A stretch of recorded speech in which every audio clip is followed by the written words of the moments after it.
Hey everybody, welcome back to the Matt Report. As always, your host Matt, mattreport.com. Mattreport.com/subscribe. Join the mailing list. Join over 1,000 other folks just like you who have joined in on the weekly email where we talk about WordPress stuff, right? WordPress entrepreneurship, running a better WordPress business. How do we build a team? How do we find clients? How do we do all that fun stuff? So thanks for tuning in. Thanks for listening. Thanks for 5-star reviews. Really, really appreciate it on iTunes. And those of you who are Matt Report Pro members, thanks for supporting the show. I couldn't do this without you. One of the very first things I've been able to get on the show is a SoundCloud Pro account, which allows me to upload my audio to SoundCloud, which is really helping with the bandwidth here and helping find a new audience out on SoundCloud. So if you are listening on SoundCloud, thank you very much. If you don't know what SoundCloud is, check it out. It's a great app and website where you can subscribe to the show, comment on the tracks. It's really cool because you can kind of comment in line to the audio. I find it really enjoyable. It's sort of actually, I'm using that more than I'm using Spotify, which maybe I should start to cancel my Spotify account because I don't really use it as much as I use SoundCloud anymore. So Marcus Couch, who is he? What does he do? He's a man, a myth, a legend in the WordPress podcasting world. He's doing more podcasts than I think, and his two more popular podcasts, which is Industry Night, which airs on WP Tavern, which is sort of like an informal chat with WordPress developers and designers. And then he has WordPress Plugins A to Z, where he's taking a look in depth at plugins, sort of like what we do over on Press This. But he's been doing that for quite some time. He's got another podcast coming out, which is sort of just the plugin daily plugin review, which he's just picking new plugins that are hitting the repository and just reviewing them.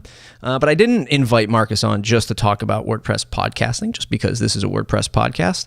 I wanted to talk about his particular vertical, which is servicing franchises, franchisees, franchisors, folks who are starting a franchise. And that's where he goes after. So it's definitely an interesting angle in how he services his clients and how he sets a minimum of what it's the cost or the price to work with Marcus. So he's going to give us some tips and advice on how to negotiate that minimum contract and selling sort of our time, but our expertise at the same time. We're also going to dive into a really good story about dealing with the right teammates or partners or even vendors if you can actually use this same lesson to trickle down to that. He had a hard lesson that he shares with us. It gets really personal, so I thank Marcus for sharing that with us. And let me know in the comments of the blog post or shoot me an email, mattreportblog@gmail.com. Let me know what you think about this. Let me know what you think about the podcast in general. If you're looking for something else out of the podcast, you want me to find new guests or you want me to take on new different angles for WordPress, let me know. I'm happy to do so for my loving audience. If you want to support the show, tell your friends, tell your family, tell your WordPress colleagues, mattreport.com. Join the mailing list, mattreport.com/subscribe and mattreport.com/join. You can join the membership and get all kinds of free content that I give out every month. We do Friday lessons, Friday editions, which we're teaching folks in the membership how to do certain things. It doesn't always focus around WordPress. It could be about invoicing, contracts, that kind of thing. And every month we're doing a special lesson from other WordPress specialists in the field. Last month was how to build a WordPress theme shop with Carrie Dills and Tom McFarlane. Prior to that, it was Chris Lemma, Pippin Williamson, and actually Tom McFarlane again, talking about finding clients, raising prices, that kind of thing. So lots of lessons, lots of great conversation going on in the forums. So go ahead and check that out, mattreport.com/join. This conversation picks up in the middle of a live show, so it doesn't start off with a typical introduction, but we will drop you in right after the break here with Marcus Couch. Thanks, everybody. So for those just joining into the podcast, thanks for listening, mattreport.com, the #1 WordPress business podcast on the web. Today, here with Marcus Couch, who is a podcasting phenomenon, doing more shows than I am. Pretty amazing. Am I? The Simon. I don't know. We're pretty close. Are you the Simon Cowell of WordPress podcasting? Is that? I'd love to be the. I'd like to be like the first kind of known critic. Kind of like the Siskel and Ebert sort of WordPress, with a critical eye rather than a kind of a productive eye, so to speak. And that's sort of what you do with one of your podcasts, Plugins A to Z. You look at them from the critic's view, and you kind of play with them and install them, try out what's good, what's bad, and then give your expert opinion. You do another podcast, Industry Night. Both actually air over on the Tavern, if I am correct. The first one does not. Okay. WordPress Plugins A to Z, that's just a strict independent thing that was started by John Overall about a year before I actually jumped on board. It was a show that I really liked, and he had a different co-host at the time, and his co-host left, and it's an interesting story. I had gone, this was, I don't know, maybe it was during the demise of WP Tavern, when it was kind of idle. The demise. Love it. And WordPress Weekly wasn't really even going on, and Jeff had said that he was, pretty much thinking about hanging it up. And I had gone to Jeff and said, hey, I'd love to be a co-host on the show with you. And he said, that's really not the direction I want to go in. And I'm like, okay, that's fine.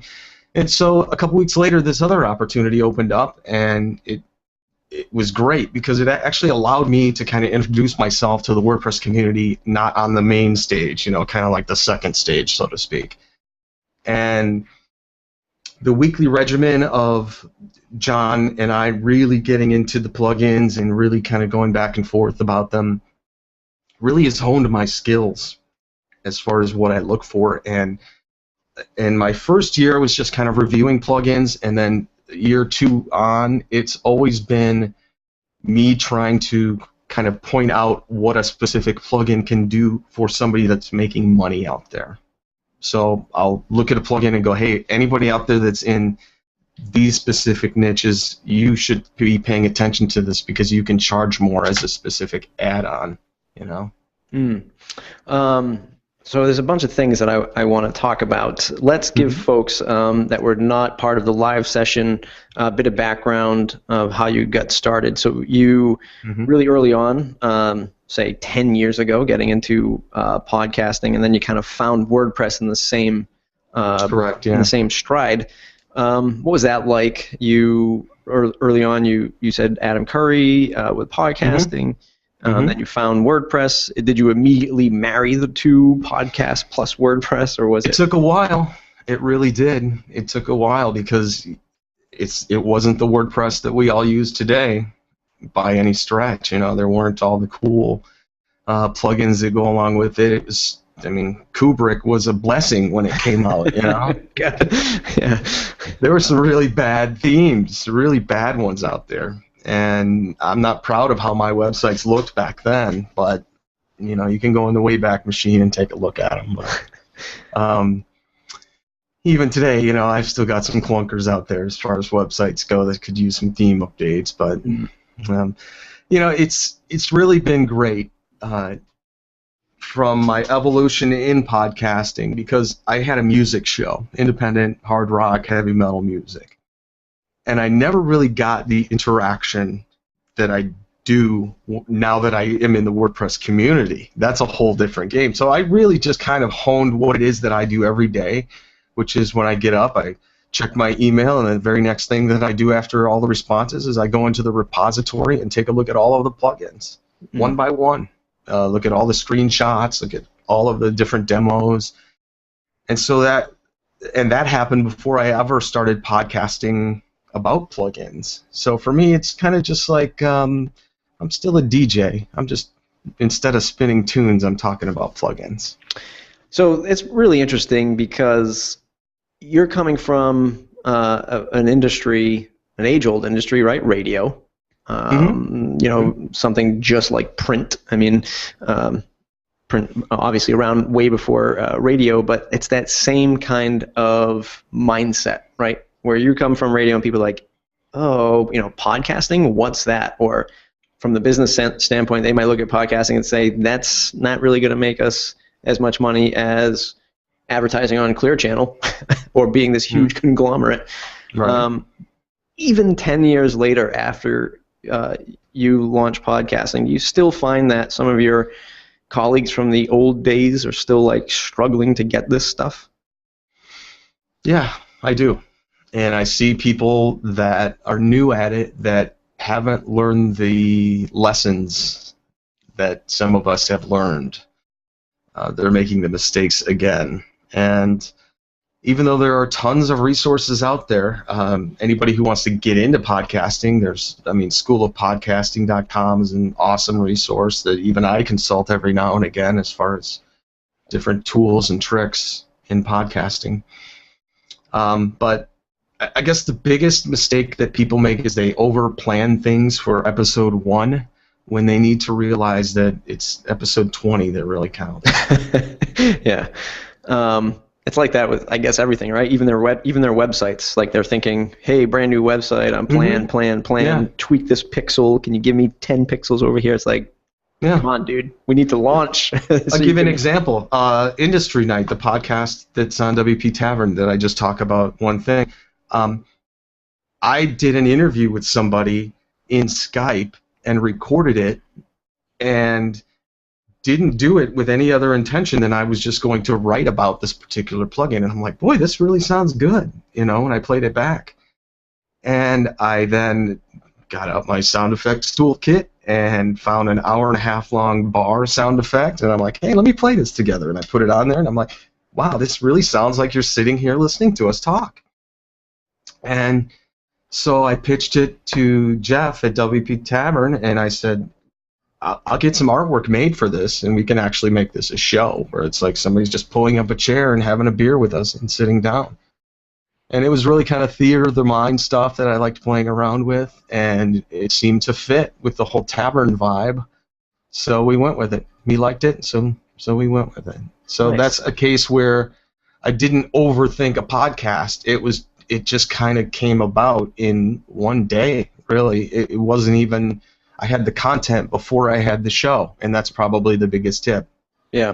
Get the content before the show rather than getting the bucket and trying to fill it. Right. So for one of the themes that I had for last year when I would go to WordCamps, it was really talking about sort of all these different unique lessons that I've learned from guests on the Matt Report. So I kind of turned that into my WordCamp presentation, and pulled some of the highlights of the different experiences that folks have. This year, I'm trying to focus on, promoting what it's like to grow an audience, and for your business, for your brand, for pleasure, whatever it might be. So, podcasting for me was the same exact thing. Like I never thought of even labeling myself a podcaster at all. I just went into show number 1, and the only preparation I really had was reading the Podcasting 101 from, of course now is Ravencraft. Cliff. I couldn't think of his first name. And just watching what other people were doing, like Andrew Warner of Mixergy, Jason Calacanis of This Week in Startups, Leo Lepore on This Week in Tech, or the Twit Network. Yeah. And it's not that hard, is it? No. And that was it. So it is a little scary because every time I talk to folks like you and Dustin Hartzler and John from Entrepreneur on Fire, all these other folks who've been doing it for so long, even Chris Brogan, because didn't he start PodCamp? Yes. As well? I don't think he even had a podcast at the time, though. Right. He was just such an enthusiast and community activist. Yeah, it's like so you're always nervous when you walk into the room. I mean, as far as anybody who's out there is like, you know what, I want to do a podcast, or I just want to turn on YouTube so I can do screencasts for folks, like folks who are using my plugin or folks who are buying my themes, because even that comes with some kind of stress to turn the camera on or to turn the mic on, because everybody hates the sound of their voice, right? It's true, but there are tons of videos out there that have 1 million views that are the worst equipment you've ever seen in your life, right?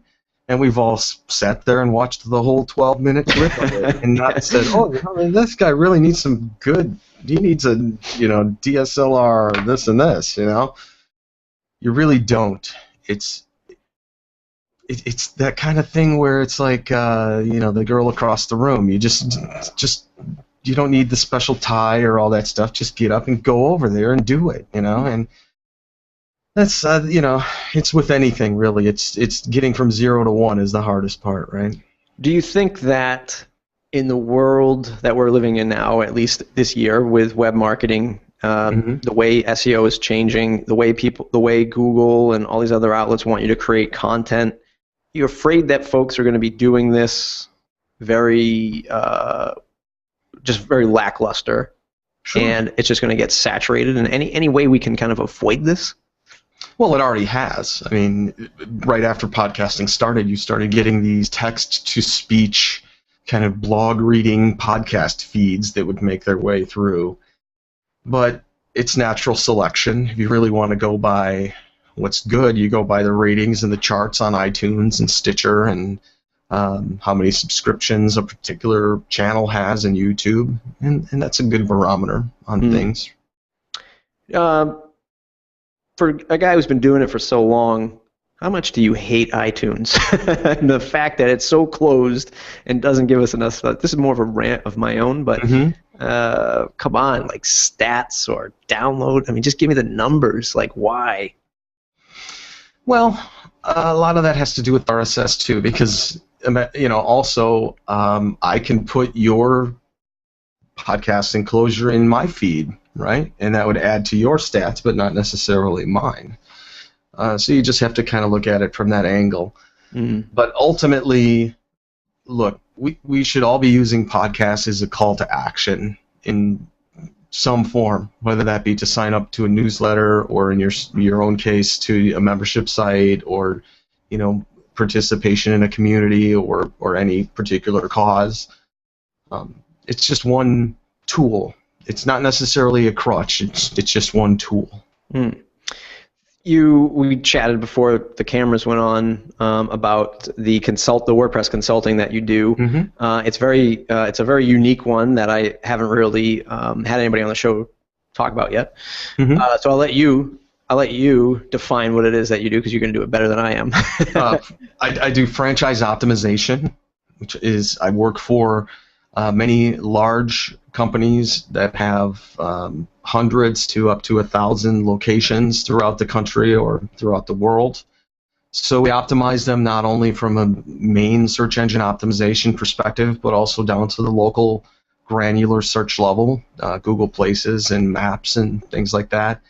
And we also help to kind of evangelize the strategy from a social strategy, from the top people all the way down to the individual franchisees, and we help them to kind of conform to corporate message, corporate branding, without going astray, but still maintaining local flavor and local specials and discounts and things like that. How does one find his or herself in that role, connecting with other franchises? How did you find that way? I mean, in the beginning, were you just saying yes to every site, and then you realize, oh boy, I got to get vertical here? Well, I was working with a client that was a large energy company. They were a propane company, the second largest in the world. And they had acquired 400 individual kind of mom and pop, I wouldn't say mom and pop, but medium-sized propane companies around the country, okay? Insert your King of the Hill jokes here, because there were plenty when we had this client. But they absorbed about 400 different domains as well that went along with that.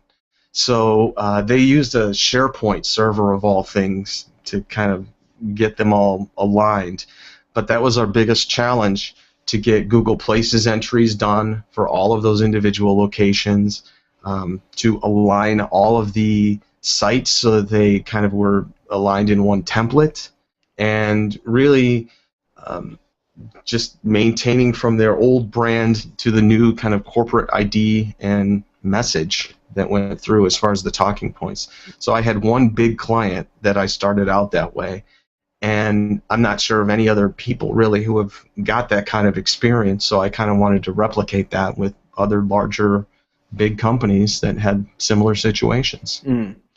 How important was when you made that first connection to get them to understand to use WordPress? Did they come to you and say, "We need WordPress"? What was that conversation like? And is it still like that today, where these bigger outlets are just like, "I don't care what the tech is, just get my results"? Yeah. Well, in some instances, they just said, "Make me a page," right? So it was my choice as far as the platform goes. Other than that, there's really, I mean, it sometimes was a buy-in because I had a client that would say, "Oh, well, I don't really want it to look bloggy, oh, that's just a blog." And I'm like, "Well, let me show you a portfolio here. Let me show you a couple things. I think you might change your tune on that." So and quite often they did. So you never really, sold them on the sizzle of WordPress, like it's a content management system. You've got a media section, you can do posts and pages, and we've got all these plugins that we can do. No. One of the things that sometimes us as lovers of WordPress, people who are just loving this stuff, we get caught up in that tech talk. How do you stay away from that, or does it never really come up in the conversations that you're having? Most of the people that I deal with are in the marketing department rather than the tech department. So they care about leads. They care about reputation monitoring. They care about what their image is within the community. They don't necessarily care about the technical aspect of how it comes to be to get them from point A to point B. So you aren't going to go in and I just want to frame what your typical project looks like for somebody listening. The typical client coming to you, you're going to be dealing with marketing person in a marketing department. They're working for a business where they've yet to even meet, the VP of some lower rung floor. Not always. Oftentimes it's the VP of marketing. Okay. Oftentimes it'll be the VP of marketing and the VP of business development. Oftentimes I'm working directly with this, like the CFO or somebody like that. Got it. In the realm of dealing with, paid search or those types of things. So it really varies. But my best clients are the ones that I never have to interact with because the reports are all automated and our project management system, is more of a collaboration system than anything where they're included within the task flow. Yeah, and sort of where some folks fall is they're coming to their clients coming to them and they're saying, "Build us a website," and it's WordPress, and the consultant. Some of the consultants listening to this they're out there and it's okay. I need to get a theme, I need to get some plugins, I got to find the hosting, and they're just focused on building this WordPress solution. Whereas your case, you might be going in and saying, okay, well, WordPress doesn't do reputation management, so what software are we using for that? WordPress doesn't do lead gen, or does lead gen from sort of the technical aspect, but ultimately these bigger businesses are filtering those leads into something else.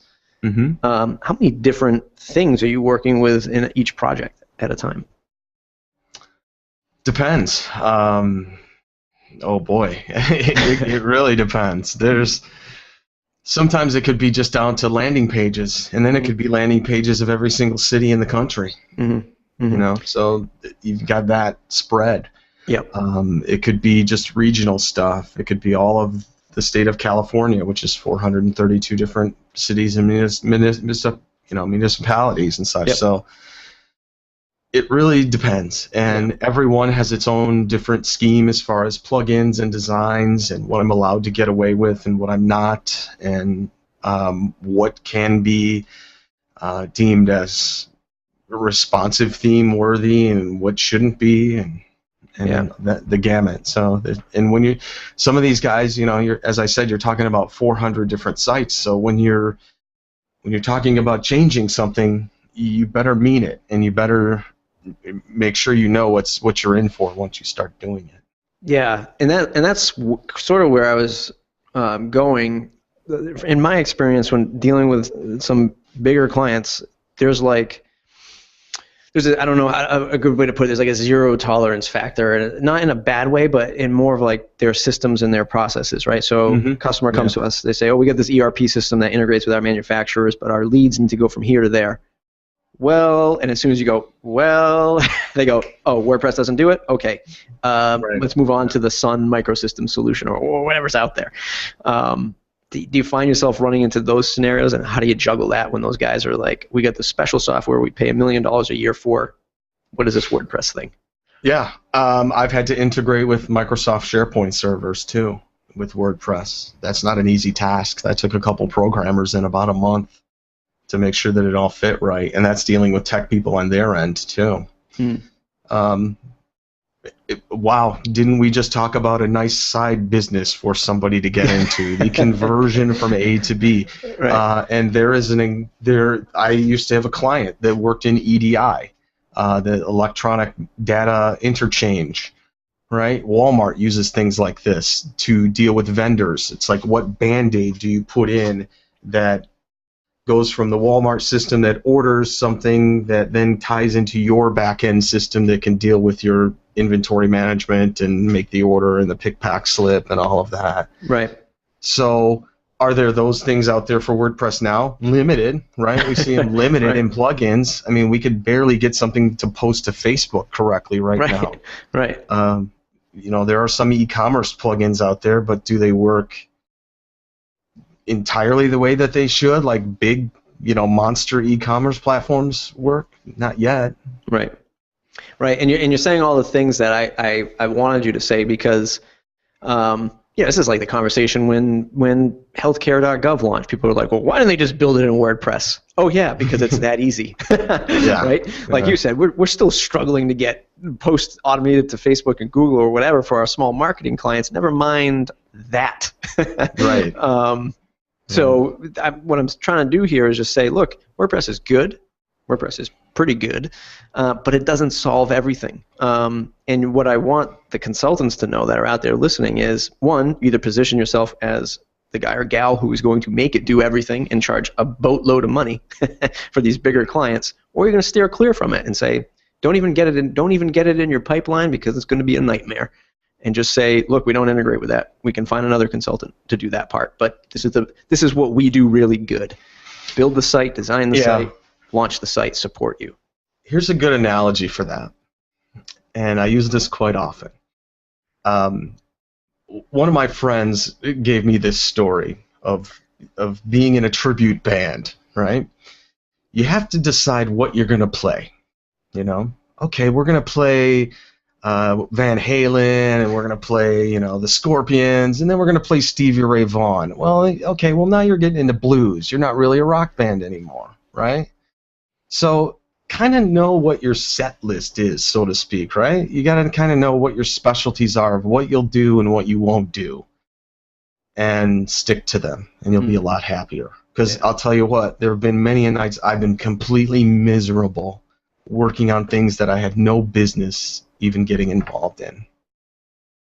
That's awesome. And hey, how about that as the Matt Report Pro segment at the end of the show for you to answer how you got your set to play right, if that makes sense. And how you found that early on. For folks who are Pro listeners, you will obviously have access to that in the forums. If you're not a Matt Report Pro member yet, you can use promo code MattPro10 to join for little money down and little money a month to get premium access to our guests, learn from different special guests that we have on every month, and get access to all the courses that are going on, including webinars and mastermind calls. mattreport.com/join. That is the first inline ad read that I've done live. Nice. Totally off the cuff. I would have done that for you. Give me the copy. So back to our hero. Traversing that terrain of sort of this. See, I'm just interested in what the franchise client is like, because in the end, there's somebody out there like you or I who are buying into this franchise, and then there's that trickle down effect of the corporate stuff that kind of wraps around. I'm running a Subway, and I can't promote Coca-Cola or whatever product might not be in there. So what is that like? Do you deal with the quote unquote end user of a franchise, or are you only dealing with the greater powers? The lowest level in a franchise that there are private ones where one owner owns everything, one person or one corporation owns everything. And then there are franchisee levels where there are district managers that control perhaps maybe 200 within a specific state or region. And that's ultimately where the end level reports filter down to. Some of the technology that I use, which is not WordPress based, it's more application side based, actually monitors a lot of these different yellow pages type things, Yelp, Foursquare, Facebook, and it actually gives a score to the actual review. So if it reads the word sucks, terrible, bad, horrible, awful, it actually assigns a negative connotative score to that. And if it's good, great, awesome, etc., then it gives a positive score for that. So we can tell who's evangelizing as far as anybody in the franchise level that works there that says, hey, give us a review, if you like the service and things. And we tell them that. If somebody says, oh, you gave me such great service, tell people on Yelp, evangelize it, tell them. And so we can kind of keep that running score. And if there's a trend as far as people saying this sucks, this sucks, this sucks, then it ultimately makes its way down to the particular district manager of those branches, and then they report down to what's happening. Do you get, let's say, larger franchise, you get sort of the design directives from the marketing up in the corporate office, and then do you ever have to go and then change individual stores by what the owner of that store says? Does that ever get in the way? No. And I don't handle any of the design. Okay. At all. Sometimes there are a couple clients that I do handle some of the design work, but for the major ones, it's not necessarily that way. There may be individual landing pages that we create with WordPress where I'll come up with a prototype and they may say, oh yeah, that's perfect, let's just run that. We'll use that. But otherwise, it's just kind of in those instances, it's more of a marketing thing than it is anything else. In terms of time frames and pressures of being a consultant, what is any kind of story, like an example, you're building a website for a local person, they say, you know what, I have this 20% off sale that I want to do, this weekend, and we need to get it, done for the newspaper ad that we're going to do. What happens when it's like a national company? How do you deal with those kinds of pressures? Has it ever happened? Has it not? Well, sure. A lot of the nationals have print deadlines as well and video deadlines that they also deal with, so they know that cycle. But then again, you've got your other people that say, look, we're expanding into this area, we need 4 websites up this weekend. In which case I've done it. I did it as recently as last week, and I'm still making revisions on these things. But pressures, the biggest pressure for a freelancer is my check going to get here by the 1st, right? The mailman coming, that's hearing the mailman. That's my biggest pressure, is making sure that those checks keep flowing. Yeah. I had a discussion with many entrepreneurs that have been on the show, and they say that once you get into the bigger checks or the bigger projects, it's really just another zero at the end of the check. It's still coming with the same problems. Whether they're mom and pop who is like, oh, really, I really can't squeeze out that $1,000 to pay you, versus a bigger firm is like, oh yeah, that $10,000, it's coming as soon as it gets through bookkeeping and all that stuff. Yeah, I wonder, it's a different model, right? Because I've seen guys that work on the small kind of piece model where it's like, hey, we'll just maintain your website for you for $50 a month. Or people like myself that handle the entire project as far as every online property that a company happens to own, from the optimization of it to design changes to analysis and implementation of new enhancements. So, there's always challenges in any kind of client or project. I guess for the freelancer and the entrepreneur out there, the best advice I could give is space out your payments. Make sure that not everything is due on one day from everybody that you work for. That's maybe one thing that I could give that would maybe give you a little float room that doesn't make it so stressful all the time. Yeah. We talked, in previous episodes, especially Bill Erickson, who primarily builds out Genesis-powered sites. He has a great way to do it because he has this process of building a site. So a site comes in, here's how we're putting the site together. It's the same every single time. Customer pays 25% deposit, and then 75% is due in 30 days, and you have 5 days to pay this, or the code doesn't get released. But these are smaller projects. This is how he handles his smaller projects. So it's easy to come up with like this system, or easier to come up with this system to kind of just batch process, and move through it. In your world of sort of SEO and building out these sites and kind of dealing with the entire digital package, do you have a set way of structuring your contracts or is it always just like this negotiation process that you find yourself in?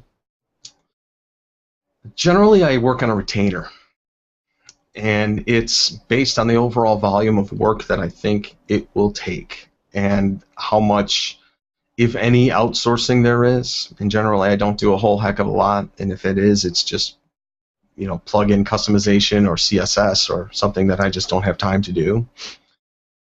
But my structure is basically I ask for full payment up front, and that's pretty ballsy, but I can't risk it. I've been in so many other projects where I get paid later down the road, or down with a 20% or 15% deposit, and I put all this work into it, and then I never hear from the person again, or it just then becomes revision city as far as how many revisions they think that they earned or paid for. And in those instances, I charge an hourly rate. I say, well, look, we're going to go through 2 rounds of revisions, and then everything else is $300 an hour, and that tends to keep those down. Yeah, I mean, I love the negotiation process, partly because I grew up in car sales, so I'm just kind of like used to that. Like somebody saying, "Well, how much is this?" and I say, "How much do you have to pay? Like, what's your budget?" I'm not afraid to have those conversations. Some folks are afraid to have that conversation. I do have to get better with negotiating the payment terms, because that's a little bit different on when to get paid. But I am like 90% there to say 100% upfront. Yeah, and my terms are, if I don't get paid by the 5th, you got a 20% fee that gets tacked on top of that. Right. And I'm just, every month I say the same thing. I'm going to go back to my contract. I'm going to restructure it. Get the lawyer involved again. Get him to go in and look at that, because it's just simply not good business when you are doing work for free. No. You don't have to go to business school. You give up a lot with your family. I mean, I can't tell you how bad I've been as far as a husband and everything else sometimes, because of the fact that I'm stuck here, working, when it could have been eliminated with just one simple line in a contract that I didn't really think about. Yeah. Have you had anybody, and so here, I'm going to ask this question. I think I kind of know the answer already, but I want to get your reaction. Have you had anybody say, full payment, jump off a bridge, sir, I'm not paying you until the project's done? And then how do you handle Sure. Go call India. Nice. Okay. I get people that go, why should I pay you $5,000 a month when I can get $700 from India? Yeah? Tell me how India understands the American consumer and the American marketing machine, because they don't. No offense to anybody from India, but unless you had it drilled in your skull since age 6, you're not going to get it. Right. Not like we do. Right. And I totally agree. And it's funny, this interview is a little bit late today, happening a little late today, because I had a client come in, a very good size a good size project, but it's the same thing. They brought in the ultimate decision maker, and he's the owner of the company, and dealing with the marketing department. And they brought him in, and it was that same thing. Well, we think your price is I think your price is way too high. I think I can get this by buying a theme somewhere and outsourcing the development. And I said, you're 100%. Any idiot can build a website, but it's when we are understanding your market, we are understanding who the person is that's buying your product, and all of this discovery and support and immediate access to us, that's the 80% of this project, and training you and supporting you. It's very little to do with about building the site by putting the code together and putting the theme. It's about working with your team, getting everything right. And if you think you can do that through Elance, hey, have fun. I'll see you in a couple months. Yeah. And there's this quote that I kind of preach to every client that I have, and any of them that watch this are going to be rolling their eyes, which is Google doesn't buy anything, people do. And I think when people have more of an understanding of that even though I have a #1 ranking, I might not convert because my website sucks. Yep.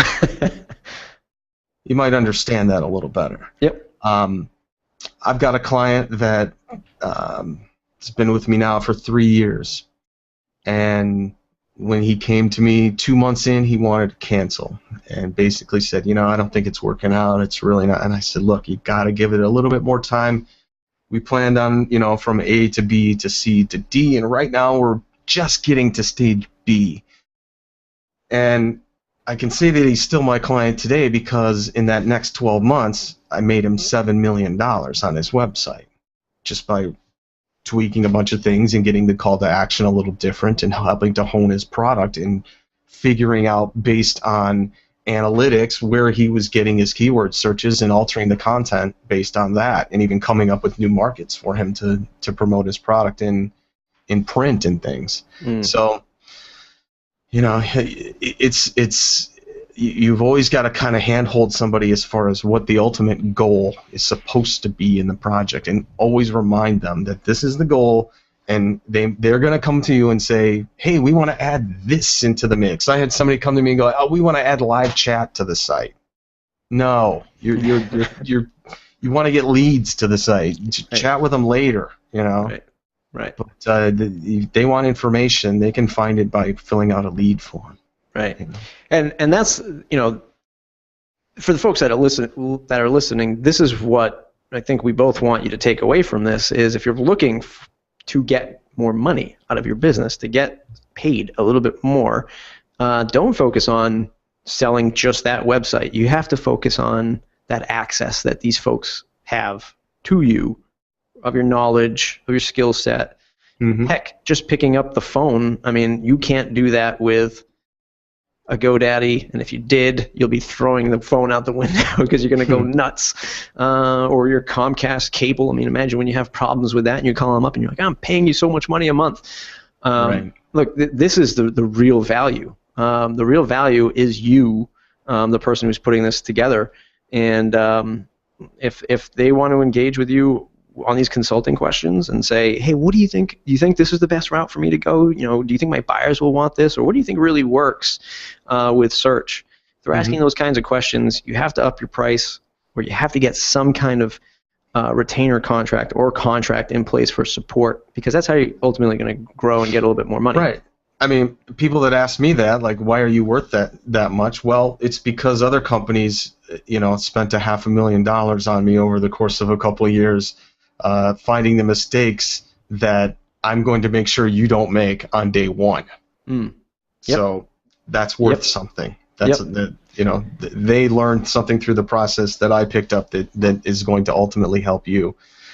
So, also understand, they don't put a Rolls Royce on sale. You never see a Christmas ad for special financing for a Bugatti, right? So don't sell yourself short. Yeah, no, you don't. You absolutely don't. Looking back 5, 10 years? Is there something you would do different in your business had you known it 5, 10 years ago? Yeah, I think I would have done a little more collaboration on sites like Elance and things where the payment was post project delivery rather than pre.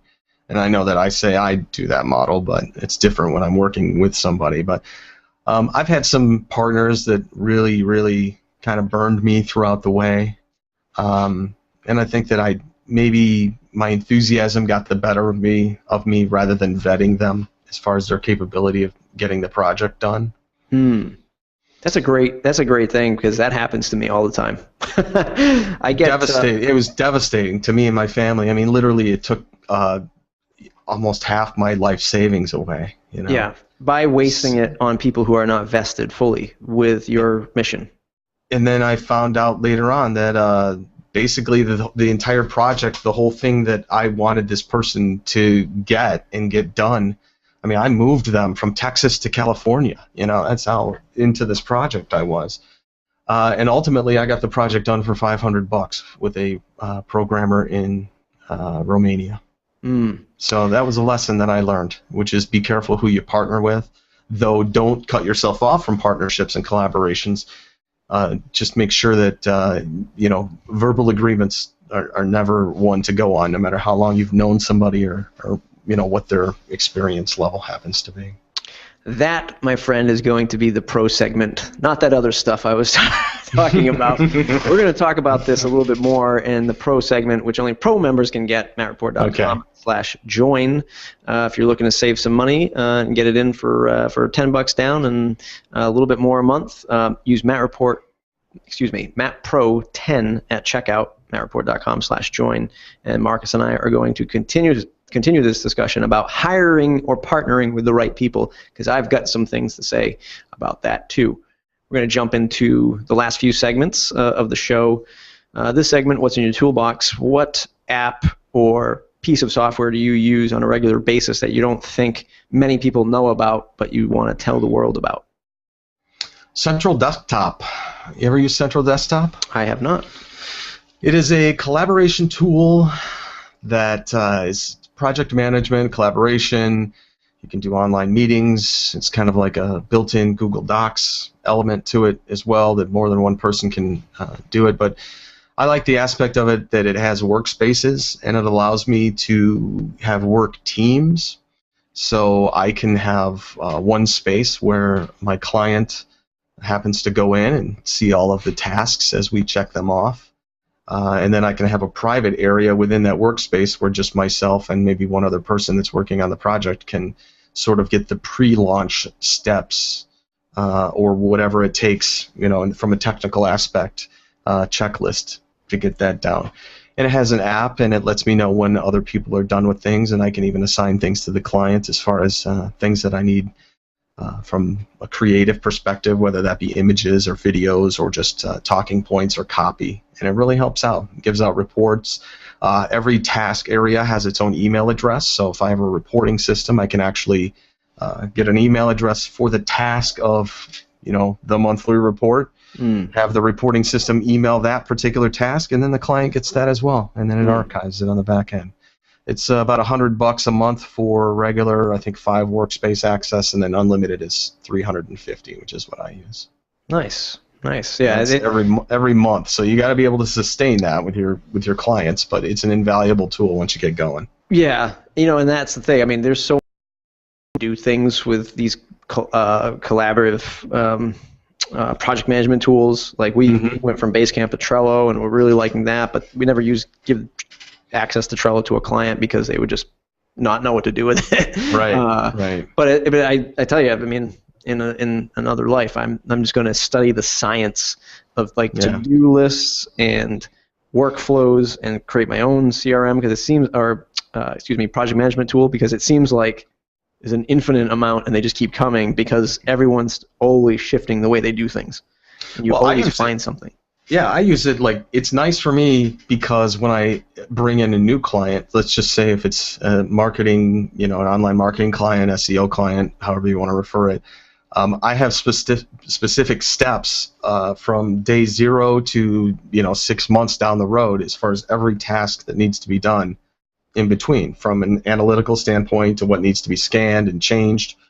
So I have that saved as a template. So when I bring a new client on, I say, okay, this task set needs to be it. This is the starting date, and it figures out every due date in between. And assignments, too, so I can assign who the particular project person is in there as well. And so when those things get ticked off as far as being done, then the client gets an email report at the end of the week as far as what his activity is. It's completely transparent. Yeah, that's awesome. Yeah. I got to check it out. Going to hop into the lightning round. I'll ask you a series of quick questions, and you'll have a series of quick answers. Okay. What's the one plugin you cannot live without? All-in-one SEO. A favorite WordPress or business book? Blue Ocean Strategy. A quote that you live or run your business by? Google doesn't buy anything, people do. What's the best business or career advice you ever received? Get payment up front. Yeah. Yes, that's the model we're all going to switch to after this conversation. What's the longest a client project has ever taken? 4 years. If you had to switch to another CMS, what would it be? Notepad. Copy, paste into HTML files. Who should I interview next? Boy. You've had so many people on. It's so difficult. There's got to be more WordPress people out there. I got to get Andrew Nason on the show. You got the bacon guy already, right? Yep. You got him. That wannabe podcaster. No, just kidding. Have you ever talked to Suzette Frank? No, in person I have, but not on the show. She's one of the best WordPress evangelists I know. Nice. I'll try to get her on the show. I know that should be pretty easy. All right, that's awesome interview. Tons of stuff that we covered. I know we moved kind of fast for those listening, but there's so much stuff I wanted to get in talking about the dynamics of Marcus's vertical that he's in, with, of course, paying tribute to podcasting and all the time that you've spent doing that. So I bow to you, sir, on the podcasting. Yeah. I'm just a member of the community, that's all. Where can folks find you on the web to say thanks? Find me at my website, marcuscouch.com, or just find me on Twitter. It's at marcuscouch.